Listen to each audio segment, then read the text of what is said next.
จอลูกหนังวิเคราะห์บันเตซิเดส3 คู่ประจำวันพุธที่20เดือน5ปี2026เรามาเริ่มกันในคู่หนึ่งในลีกนอร์เวย์เตะในเวลา23:00ของคืนนี้การพบกับระหว่างสตาร์อันดับ16มี4คะแนนจากเปิดบ้านต้อนรับการมาเยือนของบูรุกิมอันดับ4มี16คะแนน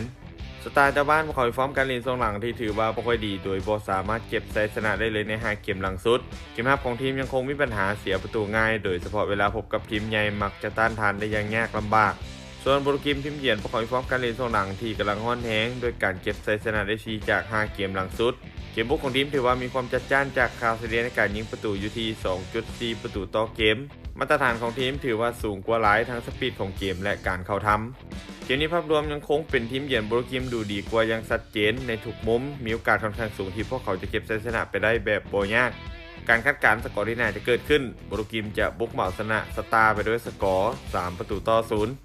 มาตอนคู่ที่2ในศึกซาอุดิโปรลีกเตะในเวลา 1:00ของคืนนี้การพบกันระหว่างอัลคาลีอันดับ11มี37คะแนนจะเปิดวัฒนธรรมการมาเยือนของอัลอาลีอันดับ3มี78คะแนนอัลคาลีเจ้าบ้านประกอบฟอร์มการเล่นโซนหลังที่ยังคงแกร่งโดยแพ้ติดต่อกันมาแล้ว3เกมฮับของทีมในโซนหลังยังคงมีซองโวพอสมควรเวลาพบกับทีมระดับหัวตารางมักจะต้านทานได้ยากส่วนอัลอาลีมีฟอร์มการเล่นโซนหลังที่ดูดีกว่าอย่างชัดเจนด้วยการเก็บชัยชนะได้อย่างต่อเนื่องเกมบุกของทีมถือว่ามีความเฉียบคมจากคาเซเลียในการยิงประตูอยู่ที่2 ประตูต่อเกมและยังมีกลุ่มกำลังที่ดูดีกว่า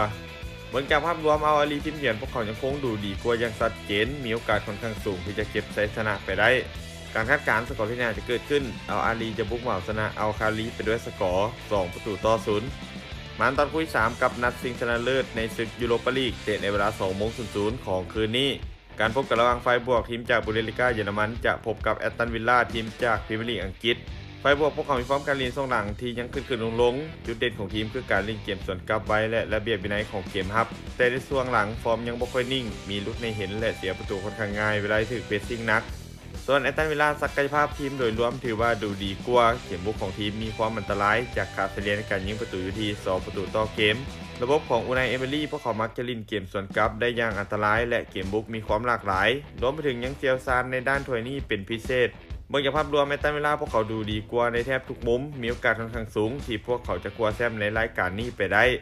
การคาดการณ์สกอร์ที่น่าจะเกิดขึ้นแอตตันวิลล่าจะเอาชนะไฟบวกไปด้วยสกอร์3 ประตูต่อ 1สุดท้ายนี้ถ้าทุกคนสนใจในทางดีๆแบบนี้อย่าลืมกดไลค์กดแชร์ออกไปเพื่อเป็นแนวทางเพิ่มเติมและไปสนใจอยากลงทุนสามารถกดลิงก์ผ่านหน้าซ่องได้เลยเด้อ